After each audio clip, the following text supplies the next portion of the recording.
கிட்டத்தட்ட ஒரு 2 மாதம் இடைவெளி விழுந்துருச்சு நமக்கு. ஜூலை மாதம் நம்ம படித்தோம் இந்த அஷ்டவக்ர கீதையை.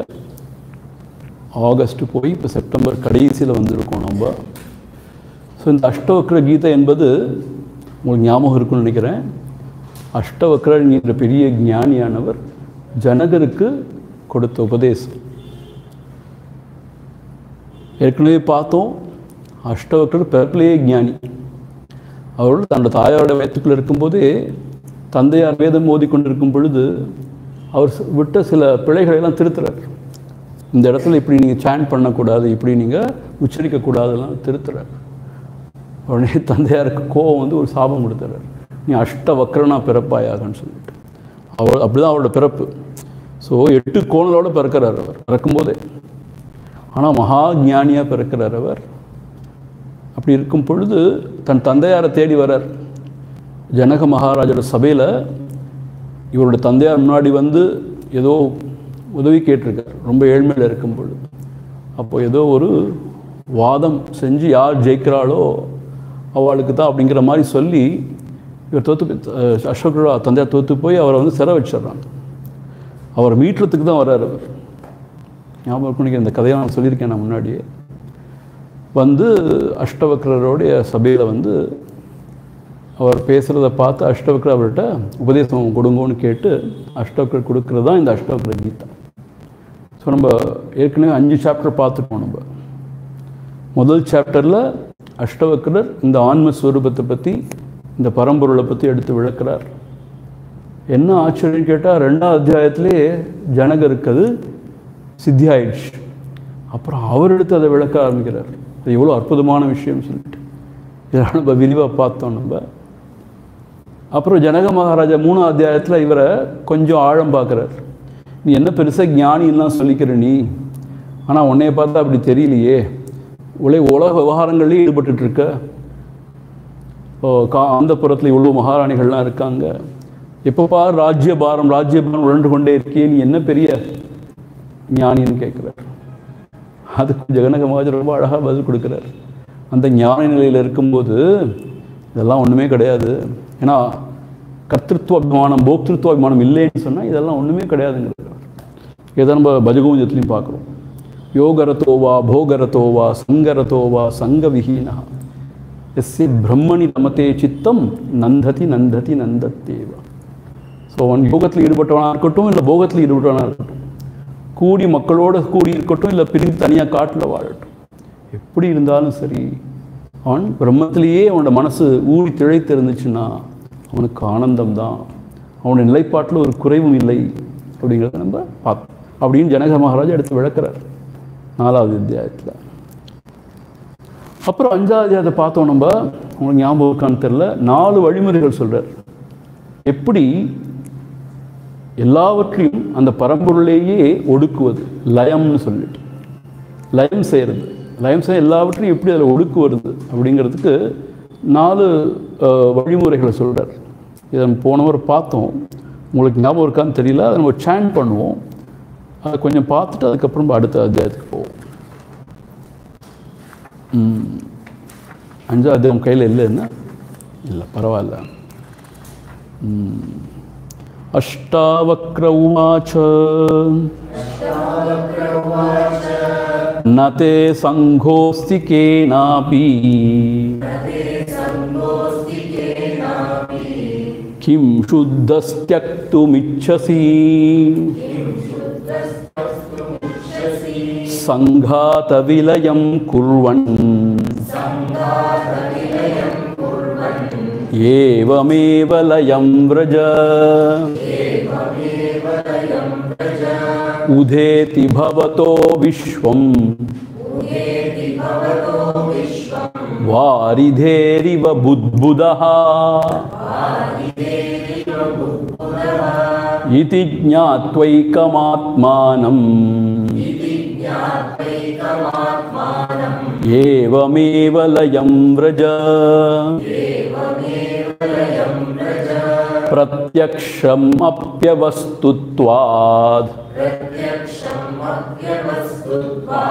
விஸ்வம் நாஸ்த்யமலே த்வயி ரஜ்ஜு சர்ப்ப இவ வ்யக்தம்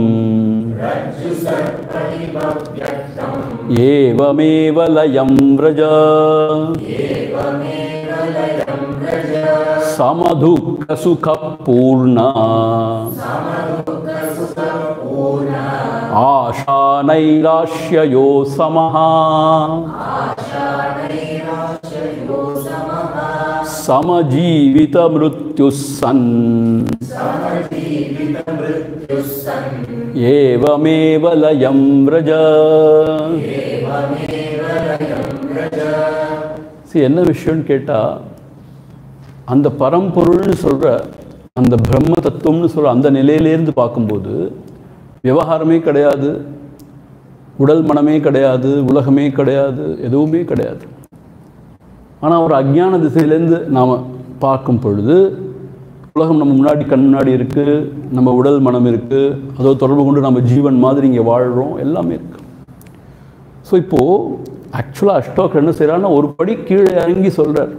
சரி, நீ சொல்கிறியே பந்தம் இருக்குன்னு சொல்கிறியே, அஞ்ஞானம் இருக்குன்னு சொல்கிறியே, ரொம்ப உலகத்தில் உழல்வதாக சொல்கிறியே, அதனால் அப்படி சொல்லி நமக்காக சொல்கிறார். என்ன சொல்கிறார்? எப்படி இந்த அகங்காரத்தையும் இந்த மனதையும் மனபுத்தியையும் எப்படி அந்த ஸ்வரூபத்தில் ஒடுக்குவது, எப்படி லயம் செய்கிறது அப்படிங்கிறத சொல்கிறார் இந்த 5வது அத்தியாயத்தில். இன்ஃபேக்ட் ஒரு படித்தட்டு கீழே இறங்கி வந்து நமக்கு சொல்கிறார் தான்.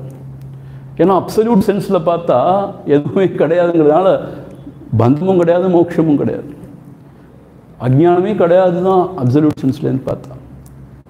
ஆனால் நமக்கு உதவுறதுக்காக கருணையோடு என்ன செய்கிறார்? ஒரு படி கீழே இறங்கி வந்து நமக்கு சொல்கிறார் எப்படி இதெல்லாம் நம்ம ஆத்மாலேயே ஒடுக்கிறது அப்படின்னு சொல்லிட்டு.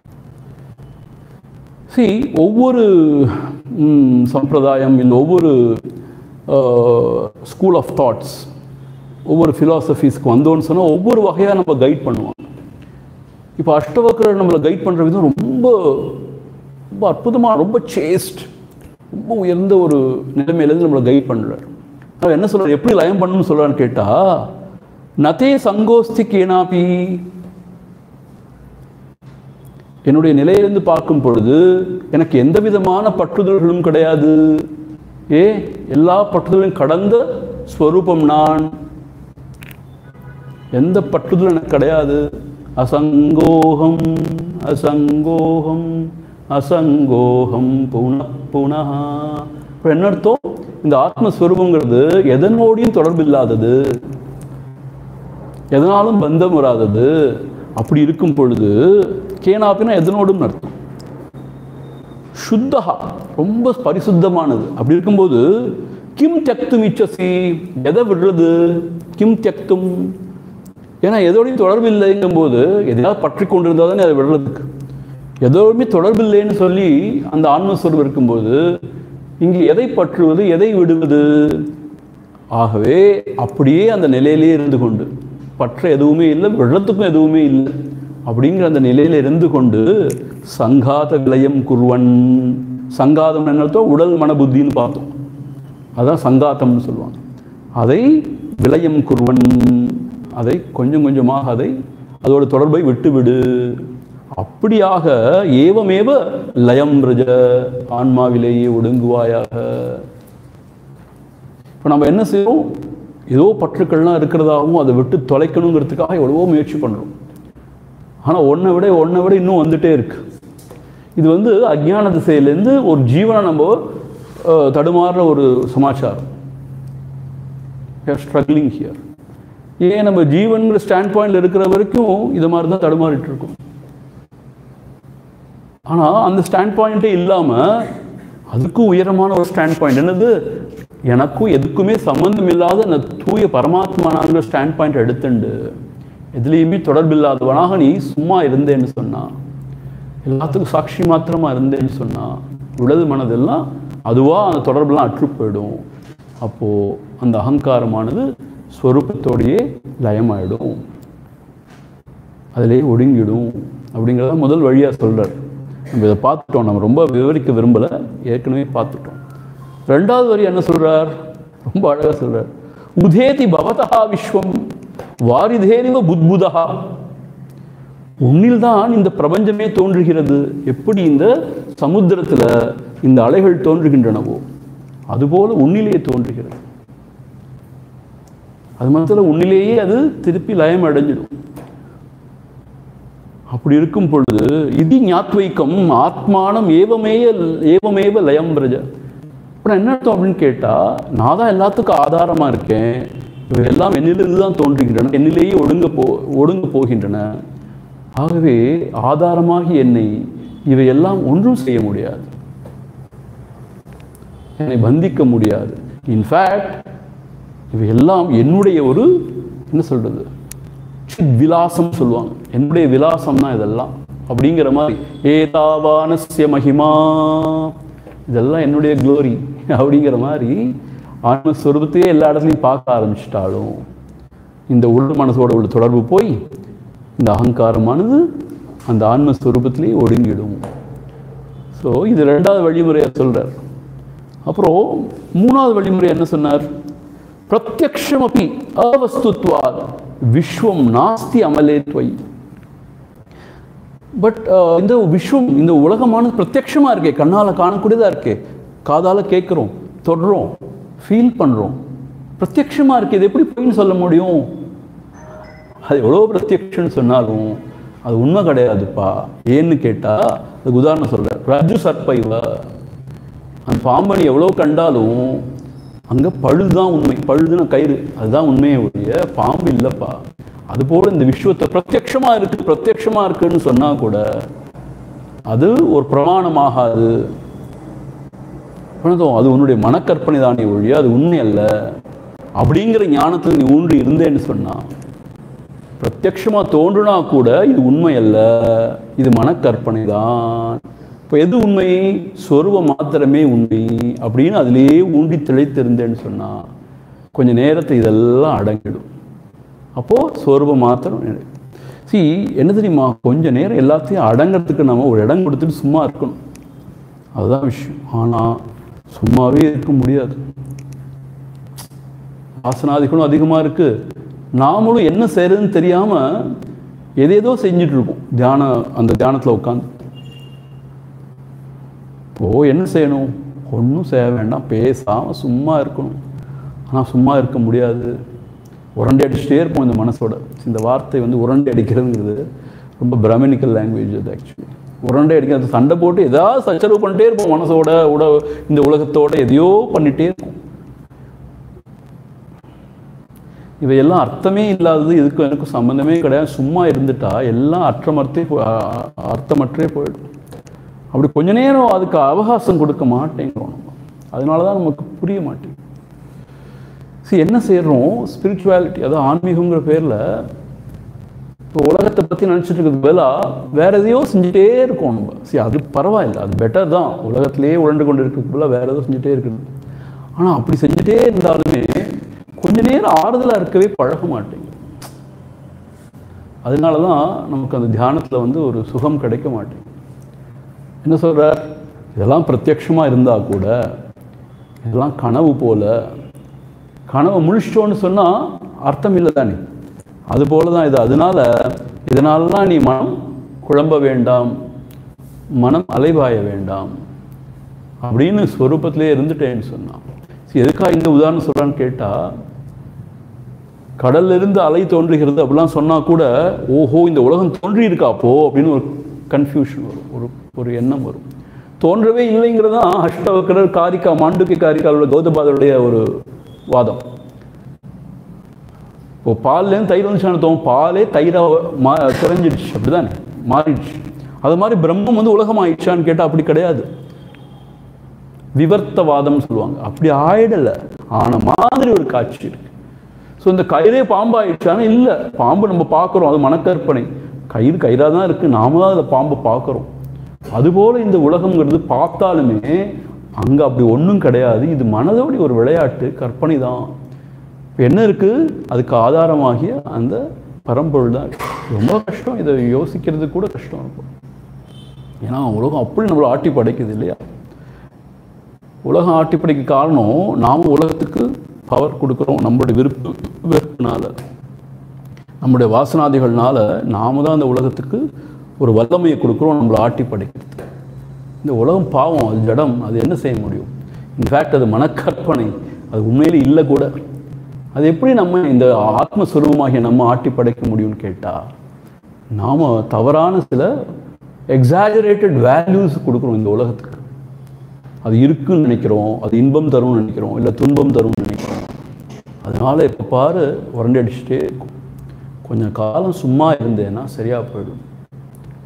ஸோ உச்சமான உபதேசம் சும்மா இருதான்.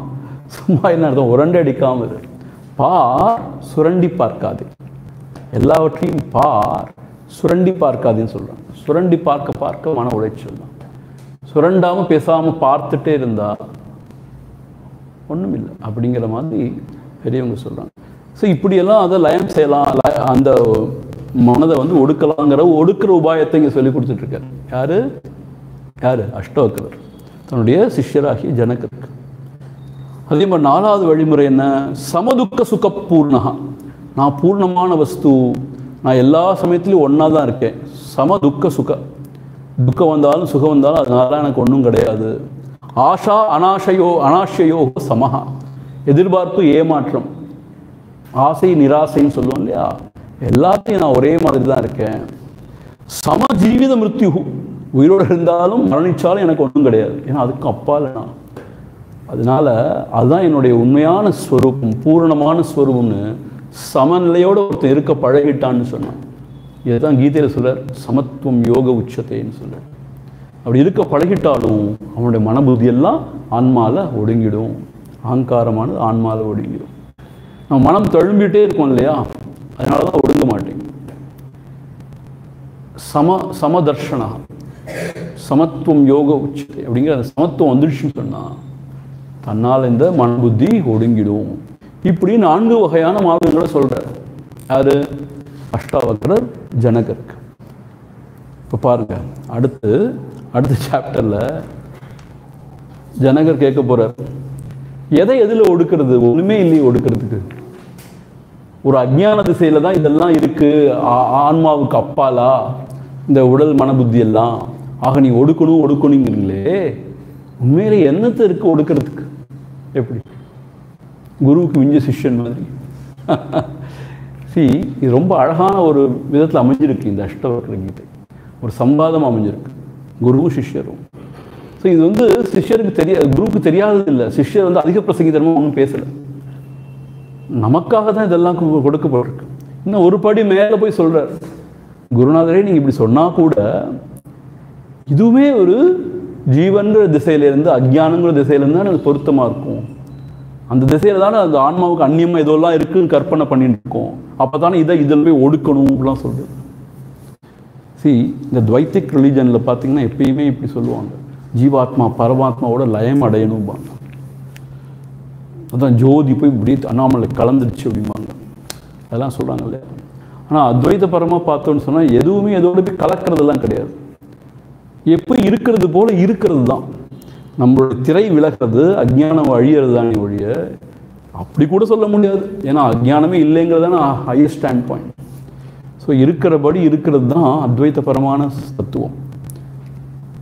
அது ரொம்ப ரொம்ப உச்சமாக இருக்கிறதுனால, ரொம்ப சட்டிலாக இருக்கிறதுனால, சூட்சமாக இருக்கிறதுனால அது புரிய மாட்டேங்குது. அதனால தான் ரொம்ப ப்ராக்டிக்கலாக என்ன சொல்ல வேண்டியிருக்கு, இதை ஒடுக்கணும்னா சொல்ல வேண்டியிருக்கு. ப்ராக்டிக்கலாக அது ரொம்ப சரி. ஆனால் அந்த பரம்பொருளை விழிச்ச பிறகு தெரியும் இது எல்லாமே கூட அஞ்ஞான திசையில் தான் அப்படின்னு. அதனால் இப்போ என்ன சொல்ல போகிறார்? இப்போ ஜனகர் குருட்ட என்ன சொல்ல போகிறார்? எதையோ லயம் பண்ணணும்னு சொல்கிறீங்களே, எது இருக்குது லயம் பண்ண? எதில் லயம் பண்ணணும்? எது இருக்குது லயம் பண்ணுறதுக்கு அப்படின்னு கேட்க போகிறார். ஸோ நான் முதல் வகுப்பே உங்களுக்கு சொன்னேன், அஷ்டவக்ர கீதைக்கு சாதாரண டெக்ஸ்ட் இல்லைன்னு, ரொம்ப அட்வான்ஸ் டெக்ஸ்ட், ரொம்ப அதிமுதிர்ந்த சாதகர்களுக்கான ஒரு டெக்ஸ்ட். ஸோ பாவமாக ஃபஸ்ட்டு கிளாஸ் வந்து உட்காந்தா பாவமாக தான் இருக்கும். ஆனால் என்னென்னா ஓரளவுக்கு இந்த விஷயங்களில் ஈடுபாடு இருந்து அதை பற்றி சிந்திக்கிறவங்களுக்கு இது ரொம்ப அமிர்தமாக இருக்கும். சரியா? நம்ம 6th சாப்டர் இன்னைக்கு ஆரம்பம். குருதேவர் வந்து செல்ஃப் சுப்ரீம் அப்படின்னு அந்த 6th சாப்டருக்கு அவர் இது பண்ணியிருக்கார், ஒரு டைட்டில் கொடுத்துருக்கார். உன் கையில் இருக்குன்னு நினைக்கிறேன் இல்லையா? ஜனக உவாச ஆகாஷவதனந்தோஹம் घटवत् प्राकृतं जगत् इति ज्ञानं ततैतस्य न त्यागो न ग्रहो लयः. जनक उवाच आकाशवद् अनन्तोऽहम् घटवत् प्राकृतं जगत् इति ज्ञानं ततैतस्य न त्यागो न ग्रहो लयः. ஜனகர் இப்ப என்ன சொல்ல ஆரம்பிக்கிறார்? ஆகாஷவத் அனந்தோகம், ஆகாசத்தை போல, அனந்தகாகம் எல்லையில்லாதவன் நான். அனந்தகான எல்லையில்லாதவன். நம்ம திரும்ப திரும்ப படிச்சிருக்கோம், விவேகச்சூடாமணில் படிச்சிருக்கோம், எல்லா இடங்கள்லையும் படிச்சிருக்கோம். இந்த ஆகாசத்தை தான் அவங்க எடுத்து உபமானம் எப்படி சொல்லுவாங்க. நான் திரும்ப திரும்ப என்ன சொல்லுவேன்னு கேட்டால், நாம் நினைக்கிற மாதிரி ஆகாஷம் ஸ்கை கிடையாது, வானம் கிடையாது. வானங்கிறது வேறு. ஆகாஷ்னா ஸ்பேஸ்ன்னு சொல்லுவாங்க இங்கிலீஷில். ஸ்பேஸ், ஆகாஷம். அது என்னன்னா எல்லாத்துக்கும் அவகாசம் கொடுத்து கொண்டு இருக்கு, எல்லாம் இருக்கிறதுக்கு அவகாசம் கொடுத்து கொண்டு இருக்கு. ஆனால் எதனாலையும் பந்தமுறாமல் இருக்கிறது தான் ஆகாஷம். இப்போ இந்த டேபிள், இந்த மைக், இந்த ஃபோட்டோஸ், இது எல்லாம் இருக்கிறதுக்கு ஒன்று அவகாசம் கொடுத்து கொண்டு இருக்கு. அவகாசம்னா அதுக்கு ஒரு இடம் கொடுத்து கொண்டு இருக்கு. ஆனால் அது இருக்கிறதுனால அதுக்கு ஒன்றும் கிடையாது, அது இல்லாமல் போனால் அதுக்கு ஒன்றும் கிடையாது. அது பேர் தான் ஆகாசம்னு சொல்றது. இப்போ என்னுடைய ஸ்வரூபம் எப்படின்னு கேட்டால், இந்த பிரபஞ்சம் வந்து போகிறதுக்கு இடம் அளித்து கொண்டு இருக்கு, அவகாசம் கொடுத்து கொண்டு இருக்கு.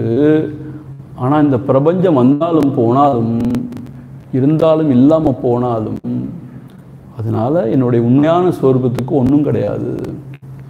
இதுதான் என்னுடைய உண்மையான ஸ்வரூபம். ஆகாஷவத் அனந்தகாகம், ஆகாசத்தை போல எல்லையில்லாதவனாக நான் இருக்கிறேன். ஆனால் அந்த உலகம் எப்படி இருக்கு? கடவத் பிராகிருதம் ஜகத்து. கடவத், இந்த ஆகாசத்தில் ஒரு பானையை வைக்கிறோம் வச்சுப்போமே, அந்த பானையை போல இந்த பிராகிருத ஜகத், இந்த மேனிஃபெஸ்டட் வேர்ல்ட் அப்படின்னு அர்த்தம். நமக்கு புலனாகின்ற இந்த உலகம் அப்படின்னா என்ன அர்த்தம் அப்படின்னா,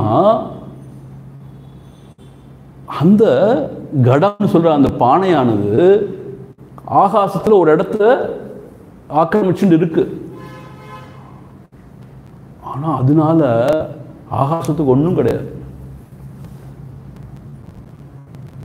இப்போ ஆகாசத்தோட அந்த வால்ஸ், அதனுடைய அந்த வெளிப்புற தோற்றத்தில் நம்மளோட கருத்து இருக்கிற வரைக்கும் என்ன செய்வோம், அந்த பானைக்குள்ள இருக்கிற பாட் ஸ்பேஸும் ஆங்கிலத்தில், பானைக்குள்ள இருக்கிற ஆகாசம், வெளியில் இருக்கிற அண்டச்சராஜத்தில் ஆகாசம் சொல்லுவோம். அப்போ என்ன சொல்லுவோம், சில சமயம் அந்த பானை உடஞ்சி போச்சுன்னா உள்ள இருக்கிற ஆகாசம் வெளில ஆகாசம் கலந்துடுதுன்னு சொல்லுவோம். ஸோ இந்த மர்ஜிங், லயம், உள்ள ஆகாசம் வெளியுள்ள ஆகாசம் லயம் அடைஞ்சுன்னு சொல்லுவோம் இல்லையா.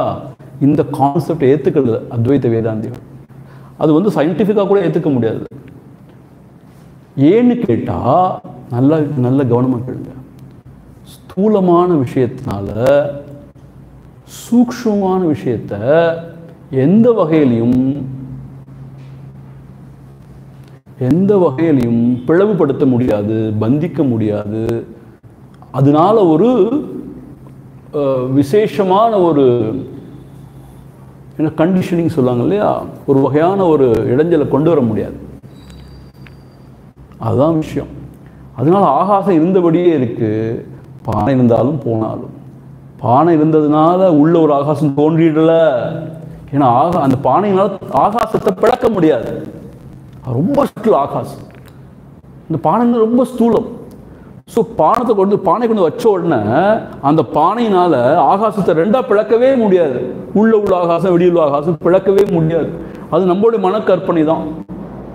இன்ஃபேக்ட் என்னன்னு கேட்டால், ஆகாசத்தில் பானை இருக்கு, பானை இல்லை.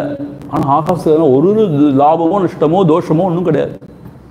அதுபோல என்னுடைய அனந்தமான எல்லையில்லாத என்னுடைய ஸ்வரூபத்தில், ஆகாசம் போல என்னுடைய ஸ்வரூபத்தில் இந்த உலகம் இருக்கு இருந்தா இருக்கட்டும், போனா போட்டும். அந்த உலகத்தினால எனக்கு ஒரு பங்கம் ஏற்பட முடியாது. இந்த ஸ்வரூபத்தை ஜீவாத்மா பரமாத்மா வாக்க முடியாது, பங்கமுறை செய்ய முடியாது, எந்த வகையிலையும் பந்திக்க முடியாது. அப்படி இருக்கும் பொழுது என்னத்தோம், இந்த பானையினால் ஆகாசத்துக்கு எந்த விதமான ஒண்ணுமே கிடையாது, லாப நஷ்டம் ஒன்றும் கிடையாது, எந்த பந்தமும் கிடையாது. அப்படி இருக்கும் பொழுது இதி ஞானம் ததா, இப்படிப்பட்ட ஞானம் தான் உண்மைன்னு நான் அதில் ஊன்றி இருக்கும் பொழுது, ஏதஸ்ய ந தியாகா ந கிரகா லயஹா.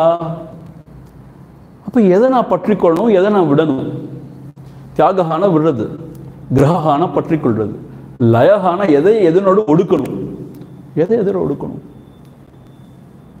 இப்ப பானைங்கிறது இந்த ஆகாசத்தை பந்திச்செடுத்து அதை துண்டு கண்டமா பண்ணிடுச்சு.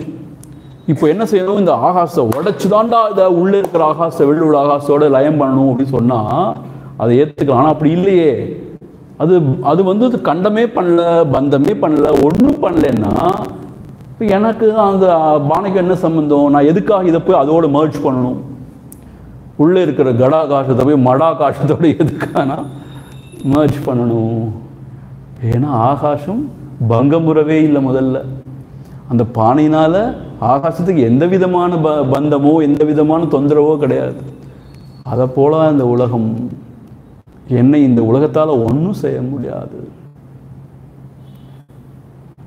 முதல்ல இந்த அந்த ஆத்மஸ்வரூபத்தை, இந்த பிரம்மஸ்வரூபத்தை இந்த உலகமானது ரெண்டா பிளவுபட்டு இருக்கணும்னு நினச்சிட்டு இருக்கிறது தான் அஜ்ஞானம். பிளவுபடாத ஒன்று தான் உண்மை, பிளவுபடுத்த முடியாது ஒன்று.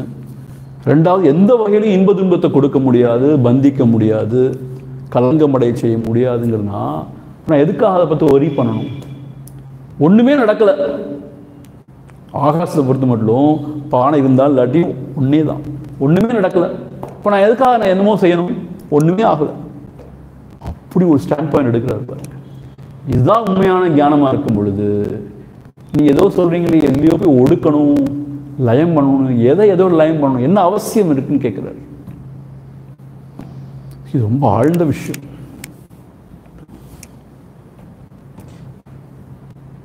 இந்த உலகம் உண்மையிலே இருக்கு, அது மாத்திரம் இல்லை, என்னை ரொம்ப தொந்தரவு பண்ணுது, ரொம்ப உழல்றேன் சுகதுக்கத்தில், எனக்கு ரொம்ப அச்சம் இருக்குது, ஆசை இருக்குது, அச்சம் இருக்குது.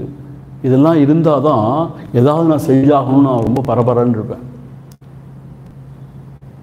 என்னுடைய உண்மையான சொர்க்கத்தில் நான் இருக்கும் பொழுது இது என்ன ஒன்றுமே செய்யலை. அது ஒரு வகையான ஒரு பங்கத்தை ஏற்படுத்தலைன்னு சொன்னால் என்ன செய்யணும்னா, இப்போது எதை கொண்டு போய் எதனோடனா ஒடுக்கணும், லயம் பண்ணணும் அப்படின்னு ஜனகர் கேட்குறாரு. ஸோ யாராவது ஒருத்தரால் இந்த மாதிரி ஸ்டாண்ட் பாயிண்ட்டை அனவரதம் எப்பொழுதும் எடுத்துகிட்டு இருக்க முடிஞ்சால் வேற ஒன்றும் தேவையில்லை. நமக்கெல்லாம் அப்படி எடுக்கவே முடிய மாட்டேங்குதே. ரொம்ப அதிசத்துவத்தில் இருக்கும்போது இந்த மாதிரி விஷயங்கள்லாம் கேட்கும்போது வேற சிந்திக்க போது வேணால் நம்ம அப்படி இருக்கும். அது எவ்வளோ ஒரு நாளில் ஒரு 10 நிமிஷம் கூட கிடையாது, மற்ற நேரம்லாம் உலகத்தில் உழண்டு கொண்டு இருக்கும். நம்மளோட வாசனாதிகள் தான் வேலை பண்ணிகிட்ருக்கு, மனம்தான் ஆடிட்டே இருக்கு. அப்போ சுக்கத்துக்குத்தான் உழண்டு கொண்டு இருக்கும். சரி, அதனால இது ரொம்ப சிரமமாக இருக்குன்னா மற்ற பாதைகள்லாம் காமிச்சிருக்காங்க பெரியவங்க. அப்படி இல்லாமல் ஒரு பெரிய ஒரு ஞான லட்சணம்ல ஒரு சாதகன் இதுலேயே ஊன்றி இருக்க ஆரம்பிச்சிட்டான்னா அவனுக்கு வேற எதுவும் தேவையில்லை. ஸோ இது ரொம்ப ஹையஸ்ட் ஸ்டாண்ட் பாயிண்ட். இந்த பானையினால இந்த ஆகாசத்துக்கு எந்த பங்கமும் ஏற்படலை. அந்த பானை இருந்தாலும் ஒன்று தான், இல்லாட்டி ஒன்று தான். அதோட நிலையில் மாறுபாடே கிடையாதுங்க. அந்த பானையை ஏன் உடைக்கணும்? உள்ளதை போய் அங்கே போய் என்னமோ அப்படி உள்ள வெளியிலேயே அது பிரியவே இல்லை, முதல்ல பங்கமுறவே இல்லை. அப்புறம் என்னத்தை இங்கே கொண்டு போய் அங்கே ஒடுக்கிறது? அதெல்லாம் ஒன்றுமே இல்லை, ஒன்றுமே நடக்கலை. நான் என்ன செய்யணும்? சரி, பேசாமல் சும்மா இரு. சும்மா எந்த தூக்கமாக வருது சுவாமிஜி, சும்மா எந்த தூக்கம் வருது, தூங்க போனால் தூக்கம் வர மாட்டேங்குது. அதெல்லாம் தான் சத்ரு. இதெல்லாம் ப்ராக்டிக்கல் திங்ஸ். சரி, நம்ம எவ்வளோ வேணால் இதை பேசலாம், ஆனால் தூக்கங்கிறது உண்மையாக வருது. என்ன செய்கிறது? அது மாத்திரம் இல்லை, உடம்புல ஏதாவது உபாதைன்னு சொல்லிட்டு நம்ம இந்த இங்கிலீஷ் மெடிசன்ஸ் எக்கச்சக்கமாக சாப்பிட்டோம்னா ரொம்ப டல் ஸ்டேட்டு கொண்டு போயிட்டு தான் விட்டுடுது. ஒன்றும் செய்ய முடியல தான். அதெல்லாம் ப்ராக்டிக்கலாக இருக்குது. நம்ம எவ்வளோ தான் இல்லைன்னு சொன்னால் இருக்குது. ஸோ அதனால ரொம்ப ஸ்ட்ரகிள் ஆகிடுது. ஆனால் ஒருத்தன் உச்சத்தில் இப்படி நிற்க முடிஞ்சால் இதுதான் உண்மையான அழகான வழி. அசல விளங்குது அவங்களுக்கு. இந்த ஆகாசங்கிற இந்த ஒரு உபமானம் நம்மளுடைய சாஸ்திரத்தில் ரொம்ப முக்கிய இடம் பெற்றிருக்கு. அதை ரொம்ப ஆழ்ந்து சிந்திச்சாதான் அதோட இது விளங்கும் நமக்கு. ககனோபசமம் சொல்லுவாங்க. ககன உபசமம். அந்த ஆத்மஸ்வரூபம் சொல்லும்போது ககனன்னு அர்த்தம், ஆகாசம் அர்த்தம். உபசமம்னா அது போல. That is the nearest example we can give. ஏன்னா அது எல்லை இல்லாமல் இருக்கு. அந்த ஸ்தூலத்தினால சூக்ஷ்மமான ஆகாசம் பந்தப்படுறதில்லை. இதுதான் அதோடைய விஷயம். அப்போ ஆகாசத்தையே ஆன்மான்னு சொல்லிடலாமே சுவாமி, எல்லை இல்லாமல் இருக்குதானேன்னு கேட்டால், ஆனால் ஆகாசமும் எதிரிட்டு அறியக்கூடியதாக ஜட வஸ்துவாக இருக்குது. மனம் இருந்தால் தான் ஆகாசம் இருக்குது. ஆழ்ந்த நிதிரில் எங்கே ஐடியா ஆஃப் ஆகாசம் எங்கே போச்சு? மனமற்ற நிதிரையில் ஆகாசங்கிற கான்செப்ட்லாம் இல்லை. ஸோ அதனால தான் அதையும் நம்ம ஏற்றுக்கிறது இல்லை. அதுக்கும் அப்பாதன்னு சொல்லிவிட்டோம். சிதாகாஷ் அப்படின்னு சொல்கிறோம் இல்லையா, அதை விட இன்னும் சுட்சமானதுங்கிற மாதிரி நம்ம சொல்லிடுறோம். ஆனால் அந்த ஆன்மாவுக்கு க்ளோசஸ்ட்டாக நம்ம எது சொல்கிறோம்னா இந்த ஆகாசத்தை தான் சொல்கிறோம். இங்கே என்ன சொல்கிறார் ஜனகர்? நீ லயம் பண்ணுங்கிறீங்களே, அதுவும் தேவையில்லை. லயம் பண்ணதுக்கு ஒன்றும் இல்லை. முதல்ல அது ரெண்டாக உடஞ்சாதானே அப்புறம் இதோட அதை ஒடுக்கிறது, அதை போய் சேர்க்கறது. முதல்ல அது உடையவே இல்லை, அதனால எதை போய் லயம் பண்ணுறது? பந்தம் ஏற்படவே இல்லை, சம்சாரம் இல்லவே இல்லை, அப்புறம் என்னென்ன செய்யணும்? அப்படி யாராவது கேட்டாங்கன்னா உண்மையிலே ஒன்றும் செய்ய வேண்டாம். ஆனால் உண்மையிலே அப்படியா இருக்கும் உங்கள் நிலை, மனநிலை, உங்கள் நிலையெல்லாம் கேட்டால் அப்படி இருக்கான்னு நீங்கள் தான் சொல்லணும். நீங்கள் தான் பார்த்துக்கணும். அப்படி தான் இருந்துச்சுன்னு சொன்னால் ஒன்றுமே செய்ய வேண்டாம். ஆல்ரெடி யூ ஆர் என்லைட்டன்ட், பூர்ண ஞானி தான். சரியா? அப்படி சொல்கிறார். அதுக்கப்புறம் என்ன சொல்கிறார்? 2வது வேர்ஸில் மகோததிரிவாஹம்ச சஹா சஹான்னு சொல்லுவோம். மகோததிரிவாஹம்ச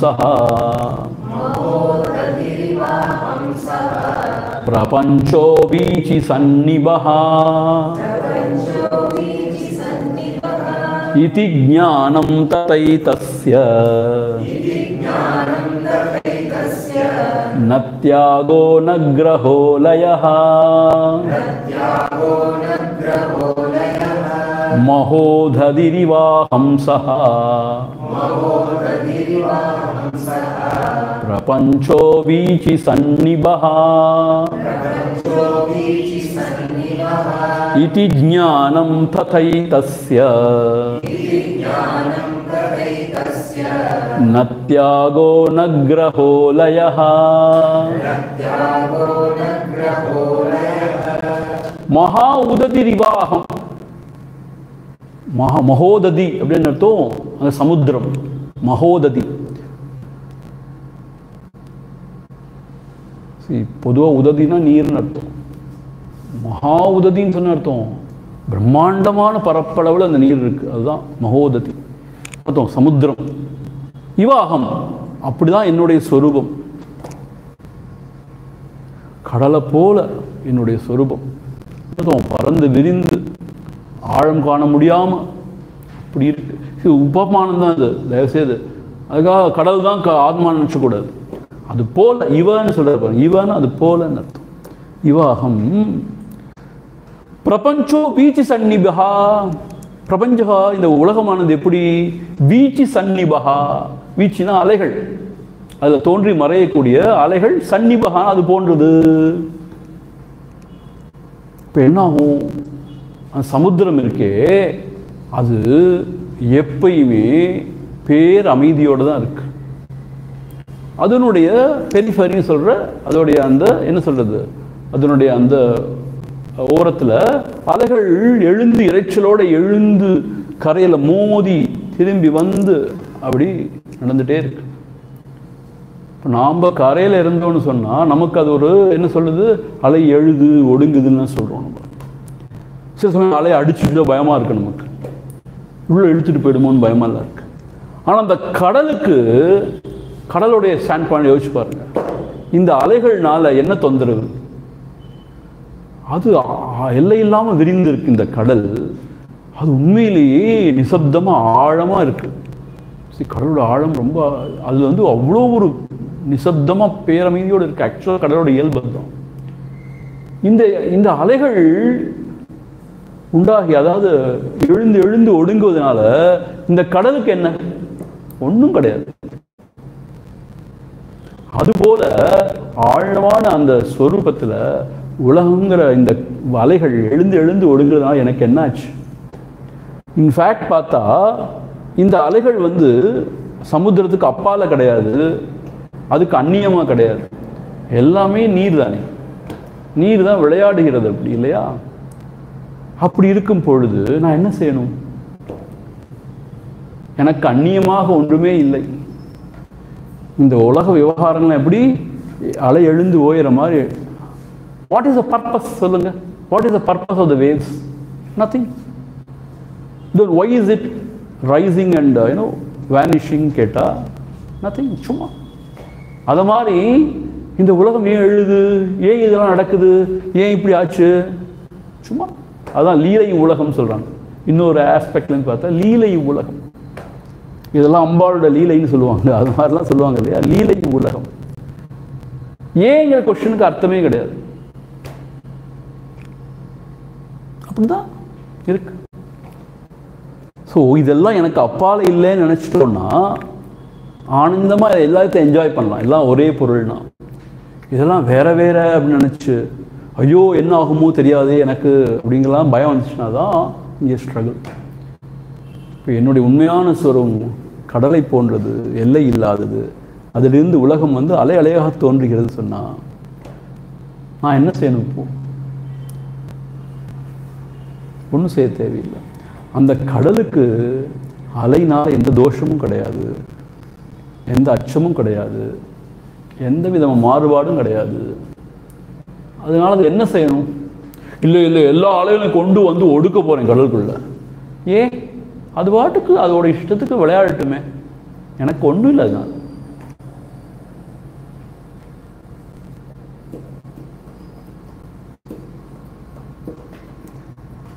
இது ஞானம் ததா. இப்படிப்பட்ட ஞானத்தில் ஊன்றி இருக்கிறவனுக்கு ஏதஸ்ய ந தியாகா ந கிரகா ந லயஹா.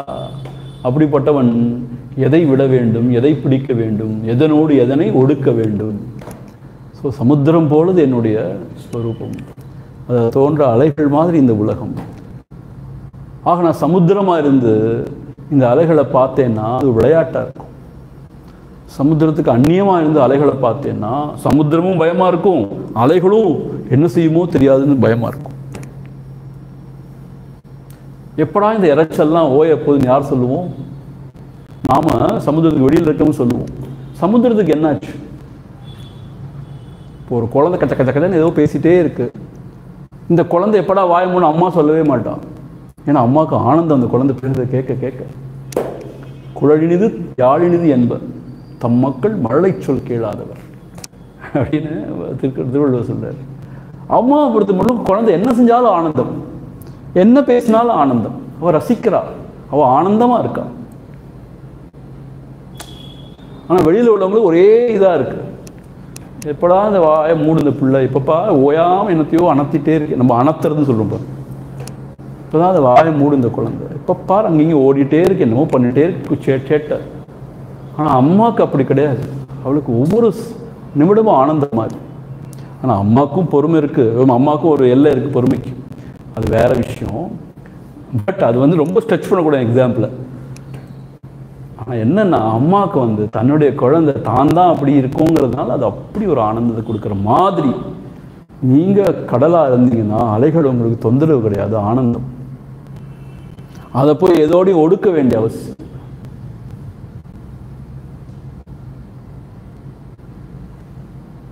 அதான் எந்த ஸ்டாண்ட் பாயிண்ட் எடுக்கிறோங்கிறது தான் முக்கியம். இந்த மேனிஃபெஸ்டட் இந்த உலகத்தில் காணக்கூடிய ஏதோ ஒரு விஷயத்தோடு பற்றி கொண்டு அதுதானா அப்படின்னு இருந்தோன்னா அப்போது ஒரே ஸ்ட்ரகிள் தான். எதோடையே பற்றாமல் நாமளாக அந்த எல்லையற்றதாக இருந்தோன்னா எந்த பிரச்சனையும் இல்லை. அது ரொம்ப சிரமமான விஷயந்தானா. இந்த மனமானது ரொம்ப சூட்சமாக படுத்துது இல்லையா? ஆமாம், அந்த மனமானது தான் அவ்வளோ படுத்துப்படுத்துது. ஆனால் நம்ம அந்த மனம்ங்கிற அந்த நிலையிலேருந்து ஆன்மாங்க நிலையில் இருக்க பழகணுன்னா எதனாலும் நம்ம சஃபர் பண்ணுறோமோ அதுவே கூட ஆனந்தமாயிடும்.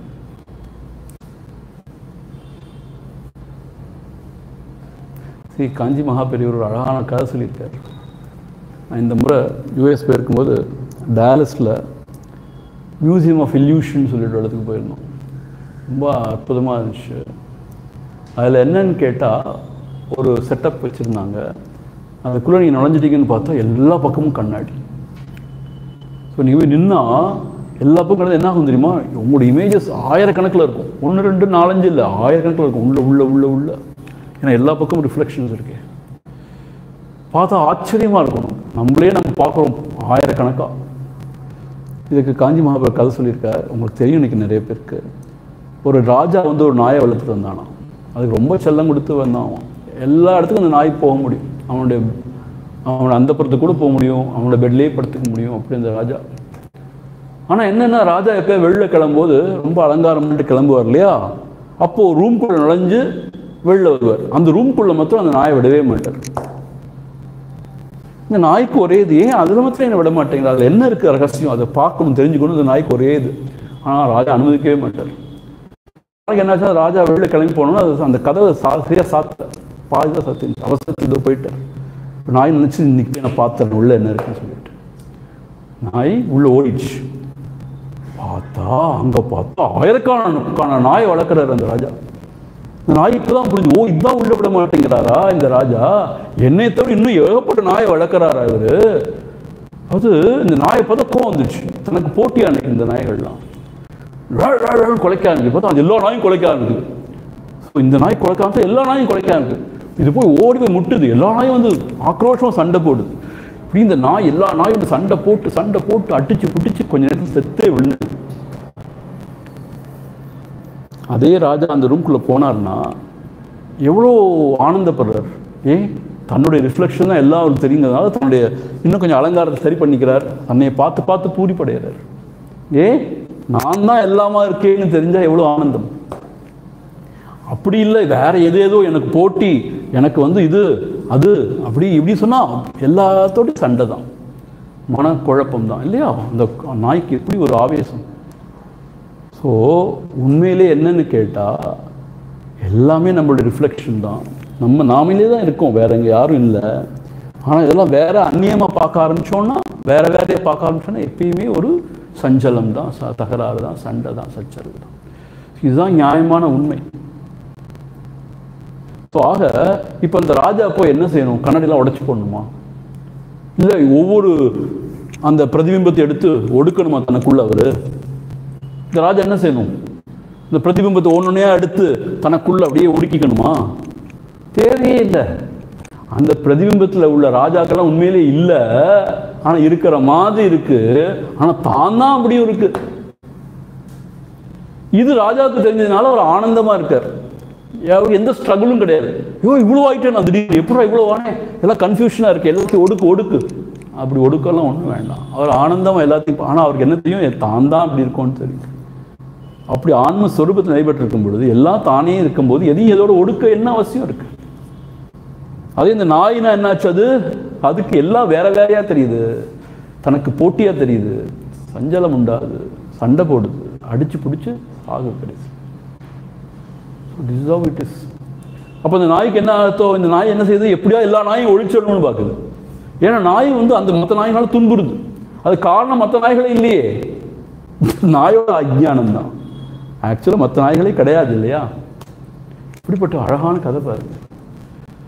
ஸோ நீங்கள் எதை எப்படி இருக்கீங்களோ அப்படி தான் இந்த உலகமும், அப்படி தான் நம்ம வாழ்க்கை. அதான் இங்கே சொல்கிறார், மகோததி இவாகம், நான் அந்த கடல் போல விரிந்து இருக்கேன். என்னுடைய ஒரு ஆனந்த ஒரு வெளிப்பாடாக அந்த அலைகள் இருக்கு.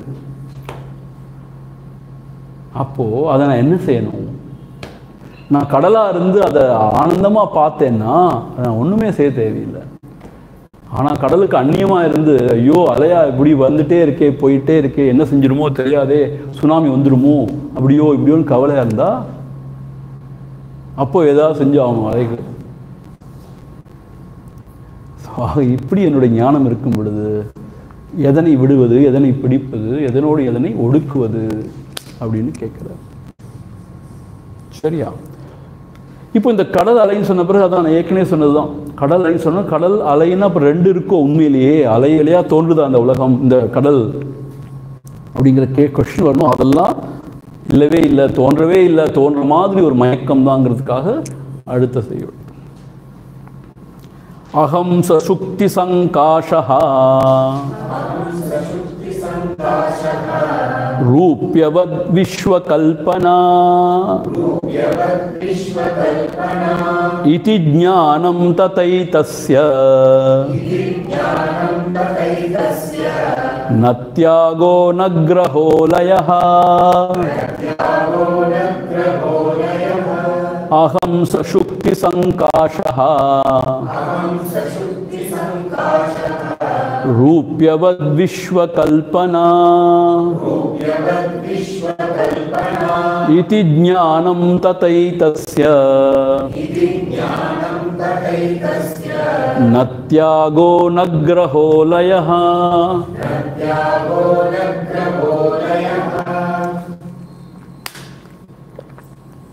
அகம் சஹ சுக்தி சங்காஷஹ. இந்த சுக்தின்னு சொன்னால் குருதேவர் வந்து ஆங்கிலத்தில் த மதர் ஆஃப் பியர்ஸ் அப்படிம்பார். மதர் ஆஃப் பியர்ஸ் அப்படிம்பார். நம்ம வந்து இது சொல்கிறோம் இல்லையா, கடலில் அது பேர் என்ன, சிப்பி, சிப்பின்னு சொல்கிறோம் இல்லையா, அதை மதர் ஆஃப் பியர்ஸ்பார் குருதேவர் இங்கிலீஷில் சொல்லும்போது. அகம் என்னுடைய ஸ்வரூபம் எப்படின்னு கேட்டால் சுக்தி சங்காஷா, அந்த சிப்பியை போல. சிப்பியை போலங்கிறார். அதுக்கு என்ன பொருள்னா, அப்போ இந்த விஸ்வா, இந்த உலகமானது என்னது, ரூப்யவத் விஸ்வ கல்பனா. இந்த விஸ்வங்கிறது எப்படின்னு கேட்டால் வெள்ளி போல கற்பனையானது. வெள்ளி, சில்வர்.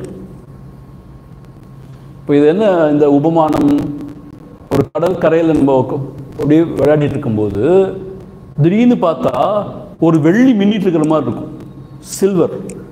ஓ, வெள்ளி யாரோ போட்டு போயிட்டாங்கன்னா போய் நம்ம குனிஞ்சு எடுக்க போனோம்னா பக்கத்தில் போய் பார்த்தா அது வெறும் சிப்பியாக இருக்கும். ஏன்னா ரெண்டும் கிட்டத்தட்ட ஒரே மாதிரி இருக்கும். இப்போ வெள்ளியாக தோன்றுச்சு, அதனால சிப்பி வெள்ளியாக மாறிடுச்சா? வெள்ளியாக தோன்றுச்சு, அவ்வளோதான். சிப்பி என்றைக்கும் வெள்ளியாக மாறிடல, சிப்பி சிப்பியாக தான் இருந்திருக்கு. இதே மாதிரி நிறைய உதாரணங்கள், அந்த ரஜ்ஜு சர்ப்பமும் அதே மாதிரி தான், இந்த போஸ்ட் அண்ட் த கோஸ்ட்பார் அதுவும் அதே மாதிரி தான், மாறிடல. அப்படி கொஞ்ச நேரம் அப்படி தெரிஞ்சுது. அதே மாதிரி தான் ஸ்வரூபமும் மாறிடல, உலகமாக கொஞ்ச நேரம் அப்படி தெரிஞ்சுது நம்முடைய மன பிராந்தினால. இப்போ என்ன சொல்ல பாருங்க, ரூப்யவத், ரூப்யவத் அர்த்தம் அந்த வெள்ளியை போல விஸ்வ கல்பனா, இந்த உலகமானது கல்பனையாக்கும், உன்னுடைய மனதோடைய கற்பனையாக்கும். அப்போ நான் என்ன செய்யணும்? அந்த கோஸ்ட் வந்து பயமுறுத்துது என்னைய. கோஸ்ட்டை கொண்டு போய் போஸ்ட்டில் துணிச்சு மர்ச் பண்ணு, அப்போ தான் நீ போஸ்ட்டை பார்க்க முடியும். கோஸ்ட் பயமுறுத்துறதுனா என்ன செய்யணும்? பண்ணி அந்த பேயை கொண்டு போய் எப்படியோ என்னமோ செஞ்சு அந்த கம்பத்தில் துணிச்சு கம்பமாக்கிடு. அப்பா, நீ பிரச்சனை இல்லைப்பா. அப்படி செய்வியா? முதல்ல அந்த பேய்கள் தோன்றவே இல்லை, ஒரு காட்சி மாத்திரமா இருக்கு, அதுக்கு அச்சுறுத்து. அது நம்முடைய பிராந்தி. ஒருத்தன் இரவு நிறைய பிராந்தி அடிச்சுட்டு வந்திருக்கான், அவனுக்கு பிராந்தி, அதனால பேயாது. ஆனால் பிராந்தி அடித்தா பயம் இருக்காதான். இப்போ அவனுக்கு பேயா கூட தெரியாமல் இருக்கும், யாருக்குண்டா, நமக்கு தான் எல்லா பயமும். பிராந்தி மனதோடைய ஒரு இதுதான், அவனுக்கு பிரமை தான் அது, இல்லையா? அப்போ அவன் என்ன செய்யணும்? அந்த பேய்ங்கிற அந்த ஒரு இதை கண்டு என்ன செய்யணும்? அப்போ அது மனக்கற்பனை தெரிஞ்சுக்கணும், அவ்வளோதான். தெரிஞ்சதுனால ஒன்றும் கிடையாது. அதுபோல் இப்போது இந்த உலகம் வந்து இவ்வளோ தூரத்துக்கு நம்மளை பாடப்படுப்பது என்ன தெரிஞ்சுக்கணும்னா, இதெல்லாம் வந்து அர்த்தம் இல்லாதது, இது ஒன்றுமே இல்லை, நம்மளுடைய மனக்கற்பனை மனதோடைய ஒரு விளையாட்டு தான் தெரிஞ்சுட்டோம்னா, அப்போது இந்த உலகமும் இல்லை மனமும் இல்லைன்னா அது எதையோட கொண்டு போய் லயம் பண்ணுறது. இப்போ சுவாமி நாங்கள் ஒன்றுமே செய்ய வேண்டாமா, பேசாமல் இருந்துட்டால் போதுமானா, ஆக்சுவலாக அதுதான் நியாயம். ஆனால் அப்படி பேசாமல் இருக்க முடியுமா? யோசிச்சு பாருங்க. முடிய மாட்டேங்குது பேசாமல் இருக்க. யாராவது பேசாமல் இருந்தாலும் அவங்களை கண்டு நமக்கு கோபமாக வருது. இன்னும் நான் இவ்வளோ கஷ்டப்பட்டு அவங்க பேசாமல் இருக்காங்களே, ஆனந்தமாக இருக்காங்களே, என்னமா வகையில் தொந்தரவு பண்ணுமான்னு தோணுது இல்லை? ஸோ ஆக இப்போ இந்த பேயை கொண்டு போய் கம்பத்தில் போய் திணிக்க வேண்டாமோ, அதுபோல் ஒரு காட்சி மாத்திரமாக தோன்றக்கூடிய இந்த உலகத்தை இல்லை மனதை ஏன் கொண்டு போய் ஆன்மாவில் போய் என்னத்தையோ லயம் பண்ணணும்னு சொல்கிறீங்க?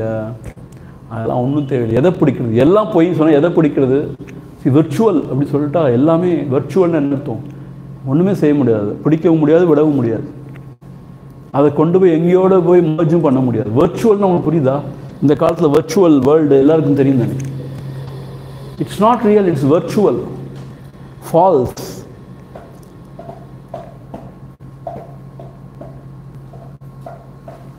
ஸோ இது உண்மையான ஞானமாக இருக்கிறதுனால எதை கொண்டு போய் எதோட ஒடுக்கிறதுன்னு இங்கே ஜனகர் கேட்குறாரு.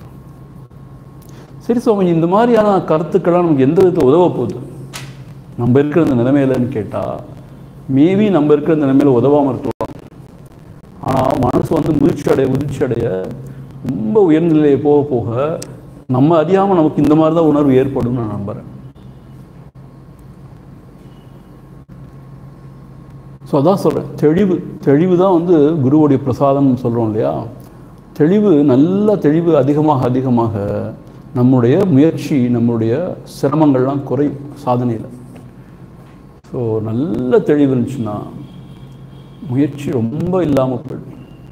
அப்போ தெரியும், ஆக்சுவலாக பார்த்தா நம்ம செய்கிற முயற்சி தான் அந்த ஆன்மஸ்வரூபத்தில் நிலை பெற்று இருக்கிறதுக்கு தடைன்னு தெரியும் கடைசியில்.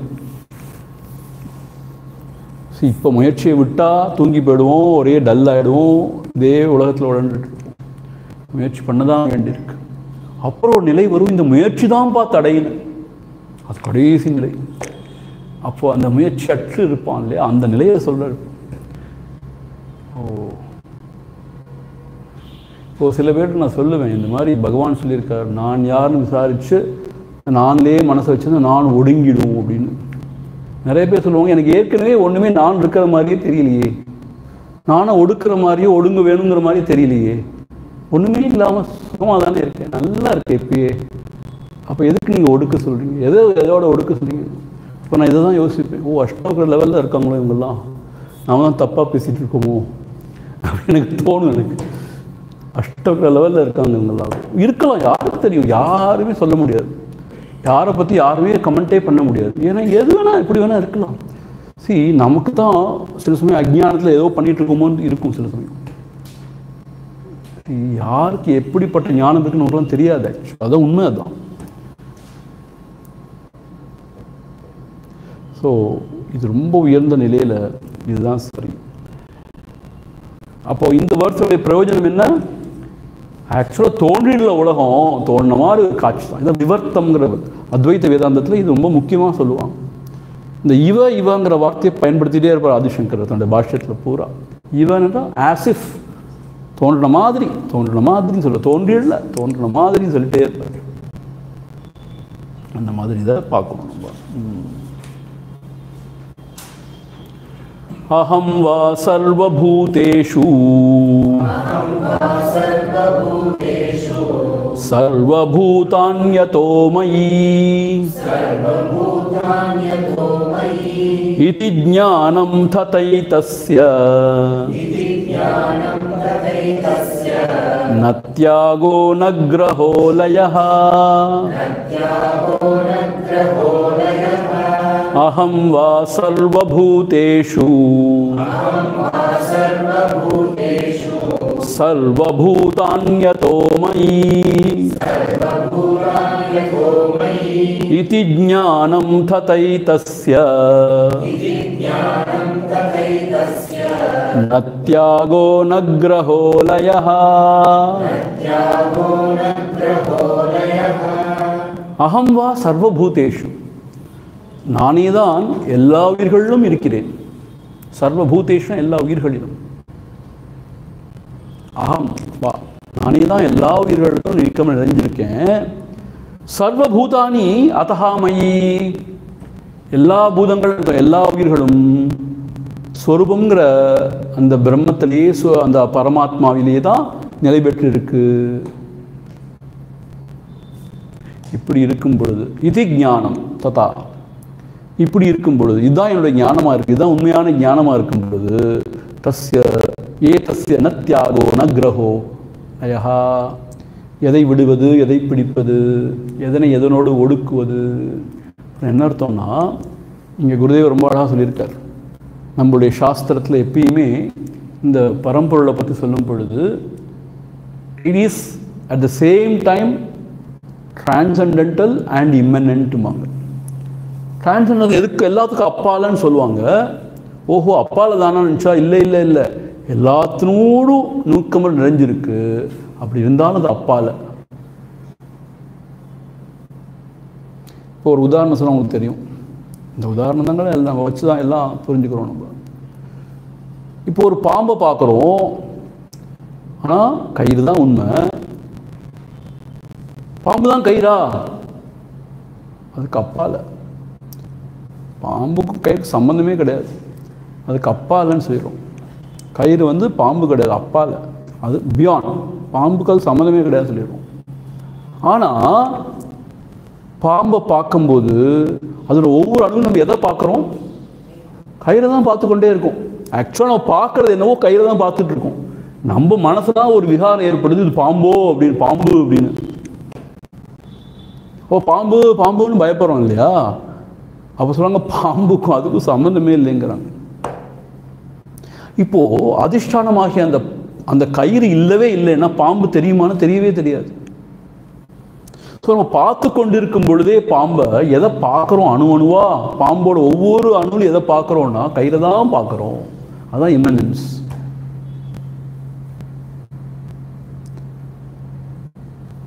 ஸோ எல்லா விஷயங்கள்லையும் எல்லாவையும் நான் நீக்கமாக நினைஞ்சிருக்கேன். இம்மனன்ஸ்.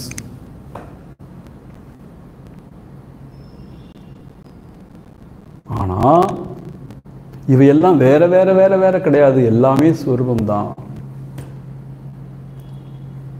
ஆனால் ஸ்வரூபம் மாத்திரம்தான் இருக்கு, இவையெல்லாம் இல்லவே இல்லை அப்படிங்கிற ஒரு ஸ்டாண்ட் எடுத்தோம்னா அது டிரான்செண்டன்ட். இது ரெண்டையும் தான் இங்கே பேசுகிறார். அகம் வா சர்வபூதேஷு சர்வபூதானி அதோமயி நான் எல்லாரும் இருக்கமே நிறைந்திருக்கேன், எல்லாமே எனக்கு அந்நியமாக இல்லை. அப்படி ஒரு ஒன்னஸ் ஒருத்தனுக்கு ஒரு காட்சியாக விளங்குது. ஒன்னஸ்ல அவன் நிலைத்து இருந்தான்னா அப்போ அவன் எதை எதோடு அவன் வந்து ஐக்கியம் பண்ணணும், எதை எதோடு அவன் வந்து ஒடுக்கணும். இதுதான் நம்ம ரொம்ப கிளியராக தெரிஞ்சுக்கணும். இந்த பிரம்ம ஆத்ம ஐக்கிய போதம் இருக்கு இல்லையா, அதில் வந்து பிரம்மா வந்து பிரம்மம்னு அர்த்தம். அந்த பரம்பொருளானது ஜீவாத்மா இந்த ஆத்மாவை ஆயிடுச்சு. இப்போது எப்படியாவது நம்ம சாதனை பண்ணி இந்த ஆத்மாங்கிற இந்த ஜீவாத்மாவை பிரம்மங்கிற பரமாத்மாவோட எப்படியாவது சேர்த்தணுங்கிறது கிடையாது. இது வந்து இது சொல்கிற எல்லாமே துவைத்த ஃபிலாசபி தான்.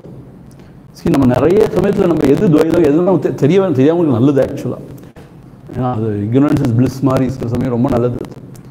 ஆனால் உண்மையிலே என்ன சொல்லப்படுதுன்னு கேட்டால் இதோட போய் கலக்கிறது கிடையாது. பிரம்மம் என்றைக்குமே வந்து எதுவுமே ஆகலை, அது இருந்தபடியே இருந்து கொண்டு இருக்கு. இப்படி ஆன மாதிரி தோன்றுதுன்னா நம்மளோட மனக்கற்பனை அப்படிங்கிறதான் அத்வைதவாதம். அப்போ மனம் ஒன்று தோன்றிச்சா கற்பனை பண்ண, அப்புறம் தோன்றிச்சா மனம் பிரம்மத்திலேருந்து அப்படியும் இல்லை.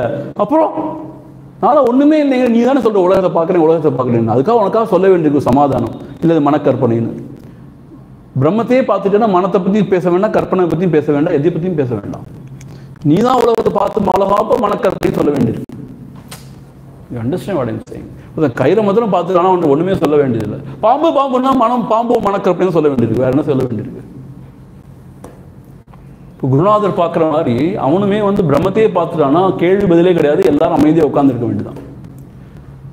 ஐயோ உலகம் பந்தம் அப்படின்னு சொல்லும் போது தான் இல்லைப்பா இதெல்லாம் மனக்கற்பனைன்னு சொல்ல வேண்டியது. ஓ மனம் இருக்கா?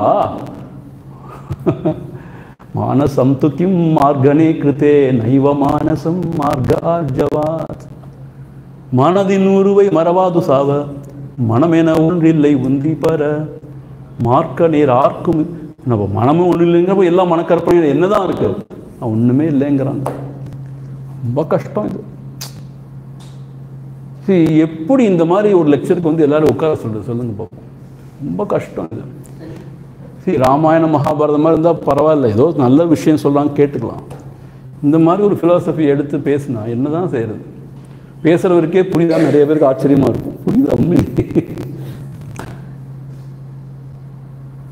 ஆக இந்த பர்ஃபெக்ட் ஒன்னஸ், தனக்கு அந்நியமாக எதையுமே அவன் பார்க்கல, சொரூபமாக தான் அவனுக்கு விளங்குது எல்லாம். அப்போ அவன் என்னத்தை அவன் ஒடுக்கிறது? எதில் ஒடுக்கிறது? இப்போ இன்னொரு முக்கியமான விஷயம் என்ன தெரியுமா? நாம் பரம்பொருள் மற்ற இதெல்லாம் ஏதோ போய் சாத்தான் அப்படி சொன்னாங்கன்னா அது பயங்கர ஹாஃப் நாலேஜ், அது ரொம்ப விபரீதம். அது நாலேஜே கிடையாது ஆக்சுவலி. நாம் பரம்பொருள் மாதிரி எல்லா பரம்பொருளுக்கும் அந்நியமாக ஒன்றுமே இல்லை, எல்லாம் பரம்பொருளே தான் அப்படிங்கிறது உண்மையான ஞானம். அப்போ அந்த ஞானத்தில் அந்நியமாக ஒன்றுமே இல்லாத போது எதை எதனோடு ஒடுக்குவது அப்படிங்கிற கேள்வி வந்துடுது இல்லையா? அதான் ஜனகர் ஒரு படி மேலே போய் குருநாதர் ஒரு கருணையினால சொன்னார், ஏதோ பந்தம் சொல்றியே, சரி மனம் தானே எல்லா பிரச்சனையும் ஏற்படுத்துது, இந்த மனதை ஆன்மாவில் ஒடுக்கிட்டேன்னா சரியாக போயிடும்பான்னு சொல்கிறார். அவர் நியாயமாக தான் சொல்கிறார். அவருக்கு தெரியாதா என்ன இவர் பேசுகிறதெல்லாம்? ஆனால் ஜனகர் டிஸ்ரெஸ்பெக்ட்ஃபுல்லாக சொல்லலை. அவருக்கும் தெரியும், குருநாதருக்கு எல்லாம் தெரியும்னு. இருந்தாலும் அவர் சொல்கிறார், ஒரு படி இன்னும் மேலே இருக்குங்கிறத தானும் அறிஞ்சிருக்கேன், இல்லை அது ஆழ்ந்திருக்கேங்கிறத எடுத்து சொல்கிற மாதிரி நினச்சிக்கலாம். அதை அவர் என்ன சொல்கிறார்? எதனோட போய் ஒடுக்கிறது பகவானே? ஸோ அப்போது இங்கே எதையுமே பேச முடியாது. தியானம் பண்ணி இதெல்லாம் செஞ்சிருன்னு சொன்னால் என்ன இருக்குது? தியானம் அவரோட சொல்லியிருக்காரு, தியானம் பண்ணுறது தான் பெரிய தடைன்னு சொல்லியிருக்காரு. பார்த்துருக்கீங்களா? முன்னாடி சொல்லியிருக்காரு. இப்போ தியானம் பண்ணாமல் விட்டுருவோமான்னு கேட்டால் ஏற்கனவே அப்படி தான் இருக்கும், இதுலேயுமே தியானம் இல்லாமல். ஸோ பெரிய ப்ராப்ளம் இது. எதையுமே தியானம் பண்ணால் விட்டாலும் ப்ராப்ளம். தியானம் பண்ண ஆரம்பித்தா நல்லது, அதுக்கப்புறம் தியானமே ஒரு நிலையில் தடைய. ஏன்னா ஏதோ ஒன்று பண்ணி எதையோ ஒன்று அடையணுங்கிறதே அந்த ஜீவபாவம், அதே ஈகோ சென்ஸ் தான். ஈகோட அந்த அகங்காரத்தோட சேஷ்டை தான் எல்லாமே. ஏதோ ஒன்று அடையணும்னு நினைக்கிறதே அகங்காரம். பரபிரம்ம பரமாத்மாவை தான் நம்மளுடைய சொரூபம்னா அது நிலையிலேருந்து எதையும் அடைய தேவையில்லை. அதுக்கு எந்த ஆங்ஸைட்டியும் இல்லை, ஃபியர் இல்லை, ஒரிஸ் இல்லை, ஒன்றும் இல்லை. அப்போ ஆங்ஷியஸாக இருக்கிறது யார் ஒரி பண்ணுறது? எப்போ எனக்கு மோட்சம் கிடைக்கும், எப்போ மோட்சம் கிடைக்கும், யார் ஒரி பண்ணுறதுன்னா அந்த அகங்காரம் தான். அந்த அகங்காரம் இருக்கிற வரைக்கும் மோட்சம் கிடையாது. அது ஒரி பண்ணிட்டே ஆங்ஷியஸாக இருக்கிற வரைக்கும் அது அழியாது. என்ன செய்யறது? அப்போது இதெல்லாமே அகங்கார சேஷ்டை தான் அப்படிங்கிறது மாதிரி புரிஞ்சுக்கிறது. ஆனால் அங்கே அப்படி புரிஞ்சுண்டு எதுவுமே செய்ய வேணாம் சொல்லி நம்ம எல்லாம் செஞ்சுட்டே இருந்து வச்சுக்கோமே, காலையில் சாயங்காலம் வரைக்கும் இந்த ஃபோனையும் நோண்டிகிட்டு இருக்கோம், இல்லை டிவியில் கிரிக்கெட் பார்க்குறோம், ஏதோ பண்ணிகிட்டே இருக்கோம். சொல்கிறோம் ஏதாவது பிரயோஜனம் இருக்கான்னா அதுவும் பிரயோஜனம் இருக்குமா தெரியல. இதுதான் ரொம்ப ரொம்ப சிரமம். அதுக்காக தான் என்ன சொல்கிறாங்கன்னா ஆரம்பத்தில் ஒரு டிசிப்ளின்லாம் கொண்டு இது சொல்கிறாங்க இல்லையா, என்ன சொல்லுவாங்க, அனுஷ்டானம் பண்ணணும்னு சொல்கிறாங்க இல்லையா. அதுக்கு என்ன காரணம்? ஒரு டிசிப்ளினை கொண்டு மனசை தூய்மையடைய செஞ்சு சாத்வீகமான ஒரு சத்துவத்தை வளர்த்து கொண்டு அப்புறம் தெளிவு பெற்று அப்புறம் தியானத்தில் ஈடுபட்டு மன ஒருமைப்பாடெலாம் அடைஞ்சு அப்படி உயர்ந்த ஸ்டேட்டுக்கு போன பிறகு என்ன சொல்கிறாங்க? பேசாமல் இருக்கிறாங்க. அந்த பேசாமல் முதலே புரிஞ்சுட்டு நாம் பேசாமல் இருந்துட்டோம்னா அது ஏதோ ஆகிடுது.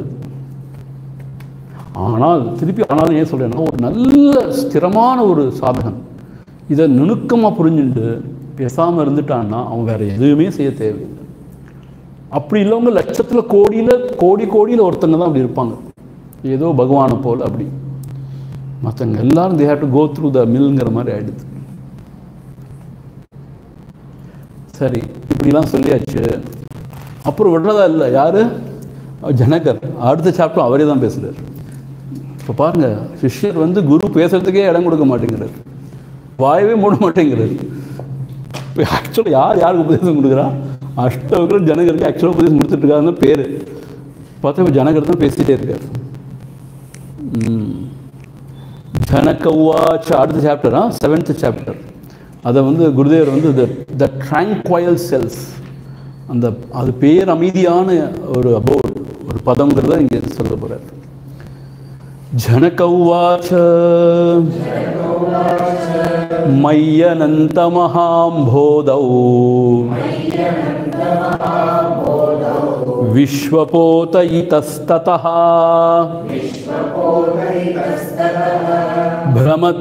भ्रमति स्वान्तवातेन ममास्त्य असहिष्णुता. करेक्ट தான். ममास्त्य सहिष्णुता. असहिष्णुता தான் मम अस्ति असहिष्णुताன்னு வரும். ஜன ந முன்னாடி வந்துடுச்சு. ந மம அஸ்தி அசகிஷ்ணுதா. கரெக்ட். ஜனகவாச்ச மய்யனந்தமஹாம்போதௌ விஸ்வபோதயிதஸ்ததः भ्रमति स्वान्तवातेन न ममास्त्य सहिष्णुता.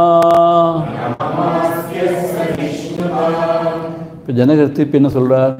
மை அனந்த மகாம்போதவ். அவருக்கு என்னதான் ஆசையோ இந்த கடல் அலைகளை கண்டு. எங்களுடைய ஆச்சாரியர் திரும்ப திரும்ப இந்த உதாரணம் சொல்லிட்டே இருப்பார். நாங்கள் படிக்கிற காலத்தில் நீங்கள் பார்த்தா அஷ்டவக்ரர் திரும்ப திரும்ப அதே சொல்லிட்டு இருக்கார். மை எண்ணில், எப்படிப்பட்ட எண்ணில்? அனந்த மகாம்போதவ்,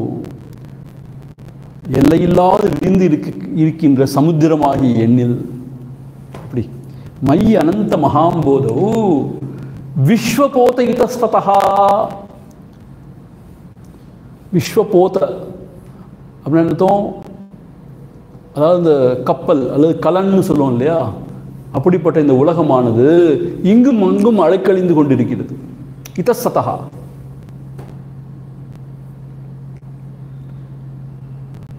போட்னு சொல்லணும் இல்லையா, அது இன்னும் சேஸ்ட் தமிழில் வந்து என்ன சொல்லுவாங்க? கலன்னு சொல்லுவாங்கல்ல, நிலைக்கலன் ஏதோ சொல்லுவாங்க. இதஸ்ததஹான எங்கும் அங்கும் அலைந்து கொண்டிருக்கிறது. எதனால? பிரமதி ஸ்வ அந்தவாதேன. பிரமதினா இங்குங்க ஏன் அலைந்து கொண்டு இருக்குன்னு கேட்டா, ஸ்வ அந்தவாதேன, காற்று அடிக்கிறதுனால. இங்கே எப்படிப்பட்ட காற்று? மனம் என்கின்ற காற்று வீசுவதால், மனம் என்கின்ற அந்த புயல் வீசுவதால் என்னுடைய வாழ்க்கையாகிய அல்லது இந்த விஸ்வமாகிய இந்த நிலைக்கலன் அல்லது இந்த படகு இங்கும் அங்குமாக அலைக்கழிகிறது எல்லையில்லாத எண்ணில். ந மம அஸ்தி அசகிஷ்ணுதா. I am not impatient. எனக்கு ஒன்றும் சகிக்க முடியாமலாம் இல்லைண்ணா. I am comfortable, I am okay with it. ஏன்னா நான் வந்து நிலைக்கலன் கிடையாது, நான் அந்த போட் கிடையாது, நான் வந்து அனந்த மகாம்போதவ், எல்லையில்லாத ஒரு சமுத்திரமாக இருக்கேன். அதனால இந்த விஸ்வங்கிறது என்ன ஆனாலும் எனக்கு ஒன்றும் இல்லை. அது எதனால அலைக்கழிதுன்னு கேட்டால், அதுதான் அந்த ஸ்வ அந்த வாத்தேன. வாத்தம்னு சொன்னால் காத்துன்னு அர்த்தம். ஸ்வ அந்த வாத்தேன, உள்ளுக்குள்ளே இருக்கிற அந்த புயல்னால. உள்ளுக்குள்ள சொன்னாலே இது மனதோடைய ஒரு இதுதான். மனதோடைய மனம் என்கின்ற காற்று புயல் வீசுவதால இந்த விஸ்வம் அப்படிங்கிற இந்த நிலைக்கலன் அங்கு இங்கும் தடுமாறிட்டு இருக்கு. ஆனால் எனக்கு என்னாச்சு? அதனால கடலாகிய சமுத்திரமாகிய எனக்கு என்னாச்சு? என்ன அர்த்தம்னா, எனக்கு ஒன்றுமே இல்லை. இது ரொம்ப செல்ஃபிஷான ஆட்டிடியூட் இல்லையா சுவாமிஜி? உலகத்தில் கொல்ல போகுது, அங்கே போர் நடக்குது பயங்கரமாக, இஸ்ரேல் வந்து பம்பார்ட் பண்ணிட்டு இருக்கோம், லெபனான் இவ்வளோ பேர் இறந்துட்டுருக்காங்க. அப்படி எவ்வளோ கஷ்டமாக இருக்குது. அவ்வளோ பேர் சாப்பாடு இல்லாமல் இருக்காங்க. என்னென்னமோ நடந்துட்டுருக்கு உலகத்தில். சில பேர் சொல்கிறாங்க என்னமோல பயங்கரமாக நடந்துட்டுருக்கு, இந்த லட்டுவில் வந்து சரியான நெய் இல்லையா, இதுக்கு போய் இவ்வளோ அழட்டிக்கிறாங்களேங்கிறாங்க. நமக்கு இதெல்லாம் ஒரு லட்டுவில் நெய் இல்லாத பெரிய விஷயமா இருக்குது. நெய் தெரியாத நெய் இல்லாத இதெல்லாம் பயங்கர சூட்சமான விஷயம். பொல்லாத சூட்சமான விஷயம் இதெல்லாம். நீங்கள் புரிஞ்சுக்கணும் இதெல்லாம். சரி, நான் எவ்வளோ எங்கேயோ உயரத்துலேருந்து பேசினாலும் இதெல்லாம் பயங்கர பொல்லாத விஷயம் இது. எனிவே அதை பற்றி நான் பேச விரும்பலைன்னா, அது எவ்வளோ பொல்லாத விஷயம் உங்களுக்கு தான் பெரிய தெரியாது. உங்களுக்கு பொல்லாத விஷயம் அதெல்லாம். பட் யூனோ வாட், அப்படி வேறு லெவலில் ஏதோ பேசிகிட்டு இருக்கோம் இல்லையா. ஸோ எல்லை இல்லாத கடலில், எல்லை இல்லாத கடலாகிய என்னுடைய ஸ்வரூபத்தில் மனம் என்கின்ற காற்று வீசுறதுனால இந்த விஸ்வங்கிற இந்த விஸ்வம் உலகங்கிற இந்த இந்த கலனானது அங்கேயும் இங்கேயும் அலைவாய்ந்து அலைமோதி சில சமயம் பாறையில் அப்படியே கிராஷ் ஆகி முட்டி மோதி என்னானா எனக்கு என்னாச்சு, ந மம அஸ்தி அசகிஷ்ணுதா, எனக்கு வந்து ஐயோ இப்படி ஆயிடுச்சு என்ன செய்யறது, ஒரு பதட்டமும் கிடையாது. அசகிஷ்ணுதா ஏன்னு கேட்டால் இதெல்லாம் ஒன்றும் இல்லைங்கிற மாதிரி. அந்த கடலுடைய ஸ்டாண்ட் பாயிண்ட்லேருந்து பார்த்தா எவ்வளோ கலன்கள் வரும் போகும், காற்று வீசும், வீசாமல் இருக்கும், ஒரு சில அடிபடும், சாகும், அமைதியாக இருக்கும். இதெல்லாம் ஒன்றுமே கிடையாது அந்த கடலுக்கு. கடல் வந்து இந்த காற்றை உண்டாக்கி இப்படி இதை அழிக்கிறது கிடையாது. பேசாமல் இருக்கு. கடல் எப்பயும் ஆழமாக அமைதியாக இருக்குது. அந்த பேரமைதியில் எதுவுமே கிடையாது. ஸோ அங்கே விஸ்வங்கிற அந்த கலன் வந்து அடிபட்டு நொறுங்குச்சுன்னா நான் அசகிஷ்ணுதா, எனக்கு அதனால ஒரு படபடப்போ ஒரு ஏதோ ஒரு மன சஞ்சலமோ குழப்பமோ கவலையோ எதுவும் கிடையாதுங்கிறார். இதை எப்படி புரிஞ்சுக்கணும்னா ரொம்ப விருந்தில் பேசுகிறார். இப்போ நம்ம வந்து அகங்காரத்தை வச்சுண்டு நான் மாத்திரம் நல்லா இருந்தால் போதும் உலகம் எக்கேடு கட்டு போனான்னு சொன்னால் அது ரொம்ப ரொம்ப பொல்லாத்தனம். இப்போ எனக்கு என்ன ஆனாலும் பரவாயில்ல, உடம்புங்கிறது ஒன்றுமே இல்லை, மனம் என்ன ஆனாலும் பரவாயில்ல, என்ன ஆனாலும் பரவாயில்ல நிலையில் இருக்கும்போது தான் எது என்னாலும் என்ன ஆத்மஸ்வரூபத்தில் இருக்கிற நிலை அது. அந்த ஸ்டாண்ட் பாயிண்ட் எடுத்துகிட்டு அது வேற கதை. அது கீழே எந்த ஸ்டாண்ட் பாயிண்ட் எடுத்தாலும் இஃப் யூ சே நான் மாத்திரம் நல்லா இருக்கணும் எல்லாரும் எப்படி நாசமாக போன பிரச்சனை எல்லாம் அது பயங்கரமான பொல்லாத்தனம். இவர் அப்படி பேசுகிறவர், இவர் வேற லெவல்லேருந்து பேசுகிறார்.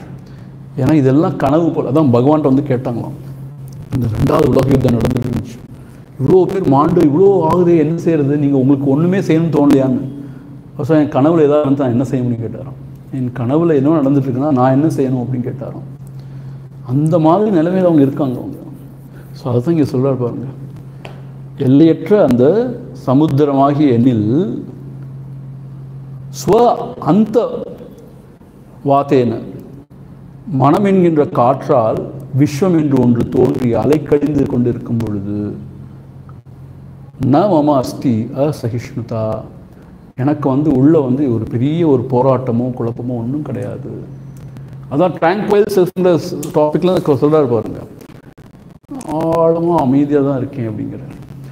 யோசிச்சு பாருங்களேன், எவ்வளோ பெரிய நிலை பாருங்களேன். என்ன நடந்தாலும் ஒன்றும் இல்லைங்கிற மாதிரி அமைதியாக மனசு இருக்கும்போது எவ்வளோ பெரிய நிலை பாருங்கள். See, it should be applicable when things happen in the outside world somewhere else, or in the next street, or in my own house, or in my own body mind. இதுதான் ரொம்ப முக்கியம். நம்மளாம் ரொம்ப கெட்டிக்காரங்க இங்கேயும் நடக்கிற வரைக்கும். அடுத்து நடந்தால் கொஞ்சம் பயம் வந்துடும். அடுத்து நமக்குள்ளேயே நம்ம ஃபேமிலியிலே வந்துச்சுன்னா ரொம்ப கஷ்டமாயிடும். நமக்குன்னு இந்த உடம்புக்கு எதாவது வந்துச்சுன்னா அதனால தான் பயங்கரமாக ப்ராஸ்பர் ஆகிறாங்க இந்த டாக்டர்ஸ்.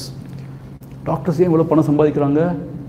மக்களுக்கு யாருக்கு என்னன்னா ஒன்றும் பிரச்சனை இல்லை, தனக்குன்னு வந்துட்டா ஐயோ என்ன வேணால் நான் செய்கிறேன், நான் இப்போ எப்படியாவது மாற்றி ஆகணும், என்னமா செஞ்சாகணும்னு நான் நினைக்கிறோம். தன்னுடைய குழந்தை தன்னுடைய உற்றார் ரொம்ப க்ளோஸ் பீப்புளுக்கு வந்தாச்சுன்னா என்ன வேணால் செய்ய ரெடியாக இருக்காங்க. அதே மாதிரி தனக்குன்னு வந்தாச்சுன்னா என்ன வேணால் செய்ய ரெடியாக இருக்காங்க. அப்போயும் ஒருத்தனால அப்படி எடுக்க முடியுமா ஒரு ஸ்டாண்ட் பாயிண்ட்? என்னுடைய உண்மையான ஸ்வரூபத்தில் இந்த உடம்பெல்லாம் வந்து போகும், வியாதி வந்து போகும், என்ன செய்யறது, தூக்கம் வந்து போகும், முழிப்பு வந்து போகும். அதுக்கும் எனக்கு என்ன சம்பந்தம் இருக்கு அப்படின்னு கும்பிந்தான். அப்படி எல்லா சந்தர்ப்பங்கள்லையும் பேரமைதியாக ஒருத்தன் இருக்க முடிஞ்சதுன்னா, எந்த கலக்கமும் இல்லாமல் அவன் நிறைவான ஞானியும். அதுக்கு அந்த ஒரு நிலையில் ஊன்றி இருந்தாலும் சாத்தியம், இல்லாட்டி சாத்தியம் இல்லை. அது எந்த நிலையில்? அந்த தன்னுடைய ஸ்வரூபத்தில் ஊன்றி இருக்கணும், அப்போ தான் இது சாத்தியம். அல்லது அப்படி ஊன்றி இருக்கிறதுக்கு இது ஒரு வழி. எது நடந்தாலும் நான் எரும மாடு மாதிரி பேசாமல் இருப்பேன் அப்படிலாம் சில பேர் சொல்லுவாங்க. எரும மாடு மாதிரி இருக்கான் பாரு, ஒன்றுமே என்ன நடக்குது மாடு.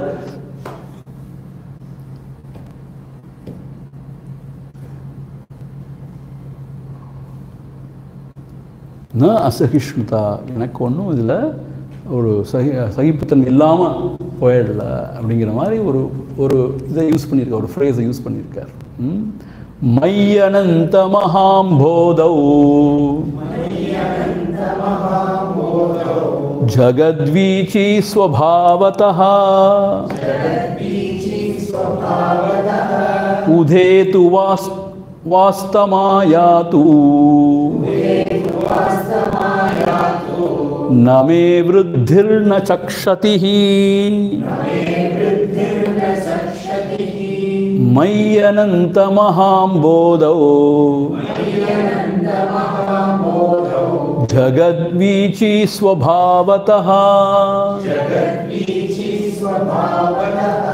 उदेतु वास्तमायातु न मे वृद्धिर्न चक्षतिः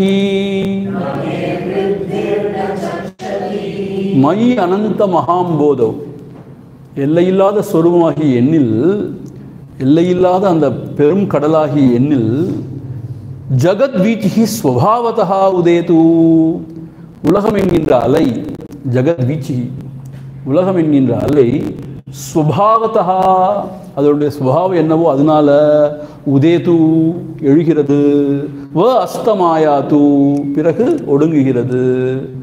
அப்படி ஆகிறதுனால நமே விருத்திகி நச்சக்ஷதிகி, எனக்கு விருத்தின்னு அர்த்தம், ஒரு பெருக்கமோ ஒரு சுருக்கமோ இன்னும் கிடையாது. க்ஷதிகின்னா அப்படியே சுருங்கி போகிறது, அப்படியே விருத்திகின்னா அப்படியே பெருகி அப்படியே பொங்கி அப்படி ஒன்றும் கிடையாது. கடல் என்ன சொல்லுது? இந்த உலகமாகின்ற இந்த அலைகள் தோன்றும் போதோ இல்லை அந்த அலைகள் ஒடுங்கும் போதோ எனக்கு அலைகள் அப்படியே பொங்கி பெருகிறதுனால ஒரு விரிவோ, அப்படியே திரும்பி போய் ஒடுங்கிறதுனால எனக்கு ஒரு சுருக்கமோ இல்லை ஒரு வாடுதலோ இல்லை ஒரு குறைதல் அது ஒன்றும் கிடையாது. நான் கடல் எப்பயும் உள்ளது போல தான் இருக்கேன். இது பகவத்கீதா 2nd சாப்டர்லையும் சொல்லுவார். ஸ்ரீ கிருஷ்ணர் என்ன சொல்லுவார்னா, அந்த சிதப்பிரஜ்ஞ லட்சணத்தை சொல்லுவார். ஒரு ஞானியோட மனம் எப்படி இருக்குன்னு கேட்டால், எவ்வளோ இன்பம் வந்தாலும் சரி அதனால் அப்படியே அப்படியே அப்படியே அப்படியே பொங்கி பெருகாது. எவ்வளோ துன்பம் வந்தாலும் சரி அப்படியே சோர்ந்து வாடி அப்படியே ஒரு மாதிரி இதாக சோர்ந்து போயிடாது. எப்படின்னு கேட்டால், கடலில் எவ்வளோ தண்ணீர் நதிகள் சேர்ந்தாலும் அதோடைய நிலை, அதோடைய அந்த உயரம் அப்படி உயர்றதில்லை, அதோடைய அந்த லெவல் அது குறையிறதில்லை. ஆனால் சுவாமி நாங்கள் பார்த்தோமே, இது சுனாமி வரும்போது குறைஞ்சது, ஏன்னா அதெல்லாம் அப்படி கிடையாது. கடல்னு பார்க்கணும். ஒரு இடத்துல சும்மா அந்த தண்ணி போகிறத பார்க்கக்கூடாது. கடல்னு அந்த விஷயத்தை ஹோல் பிக்சர் பார்க்கணும்.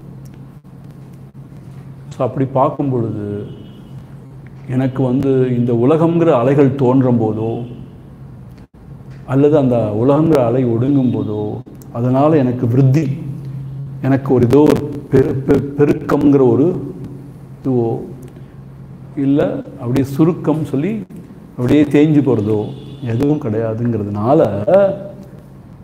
இந்த உலகம் வந்தா என்ன போனா என்ன, நான் நானாகவே இருக்கேன்.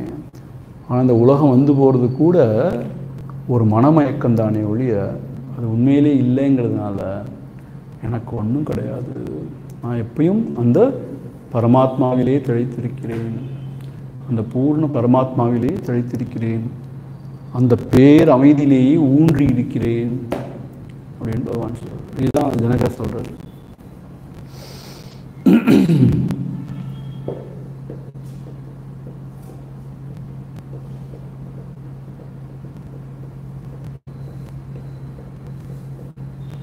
இப்போ பகவானை போல பெரிய ஞானிகள் இப்படி தான் வாழ்ந்துருக்காங்க. பகவானை போல் பெரிய ஞானிகள் வாழ்ந்ததுனால தான் நம்ம இதெல்லாம் நம்ப வேண்டியிருக்கு. இன்ஃபேக்ட் பகவானை போன்ற பெரிய ஞானிகள்லாம் தோன்றலைன்னா இதெல்லாம் ஒரு கட்டுக்கதை மாதிரி, ஏதோ காக்கன் ஸ்டோரி, ஏதோ சும்மா அப்படியே சும்மா எழுதி பேசியிருக்காங்க நம்ம நினைப்போம். ஆனால் இப்படி வாழ்ந்துருக்காங்க. பகவானுக்கு கேன்சர் வந்துச்சு. கேன்சருங்கிறது பொல்லாதது. அது அவர் சொல்கிறார், அவர் சிலர் சொல்லியிருக்காராம், யானைகள் மிதிக்கிற மாதிரி அவ்வளோ பெயின்ஃபுல் சொல்லியிருக்கார் பகவானே. பெயின் உணராமல் போயிடுவாங்க, அப்படி கிடையாது. ஆனால் மரக்கட்டை ஆகிட்டாங்களா, அப்படி கிடையாது. பெயின்லாம் உணரக்கூடியது தான். ஆனால் என்ன சொன்னார்னா பகவான், வந்தது போத்தானே சொன்னார், ரொம்ப கேஷுவலாக. எல்லாம் என்ன நினச்சாங்க, ஓஹோ இந்த கேன்சர் போயிடும் போல நினச்சாங்க. அவர் அப்படி சொல்லலை, இந்த உடம்புன்னு வந்து அது போத்தானே வேணுங்கிறது தான் அவர் சொல்லியிருக்காரு. வந்ததெல்லாம் போத்தானே வேணும், தோன்றதெல்லாம் மறையதானே வேணுங்கிற மாதிரி தான் அவர் சொல்லியிருக்காரு. அந்த நிலையில் இருப்பாங்க அவங்க. தன்னுடைய உடலுக்கே அப்படி காமிச்சா இருப்பாருங்க. தன்னுடைய உடலுக்கே என்ன ஆனாலும் சரி, அதனால தனக்கு ஒன்றும் இல்லைங்கிற மாதிரி பகவான் காமிச்சார். அப்படிப்பட்ட ஞானிகள் அப்படி வாழ்ந்து காமிச்சனால தான் we understand this is truth, உண்மை போல இருக்குன்னு சொல்லிட்டு. அதுக்காக அவங்க உணர்வுகளை காமிக்காமல் இருப்பாங்கன்னுலாம் கிடையாது. அவங்களுக்கும் உணர்வுகள் உண்டு. சில டிவோட்டிஸ் ரொம்ப ட்ராஜிக் ஸ்டோரி சொல்லியிருக்கும்போது பகவானே கண்ணீர் கொடுத்துருக்கார்.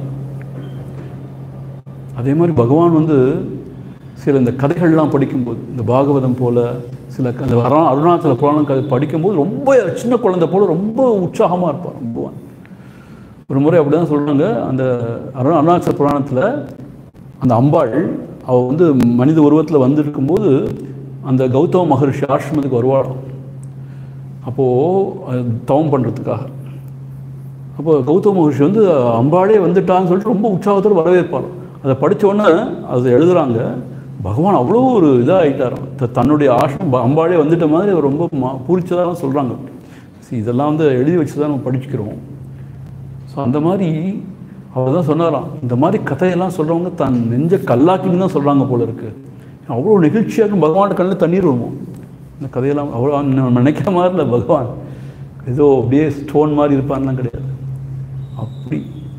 அப்படி இருந்தாலும், அப்படி வெளித்தோட்டத்தில் உணர்வுகள்லாம் அவங்க என்ன காமிச்சாலும் உள்ளுக்குள்ள அவங்க அப்படி இருக்காங்க.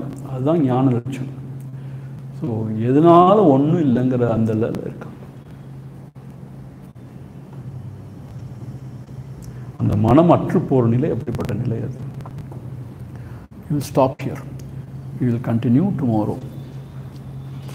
Om Purnamada Purnamidam Purnat Purnamudachyate Purnasya Purnamadhaya Purnamevavasishyate.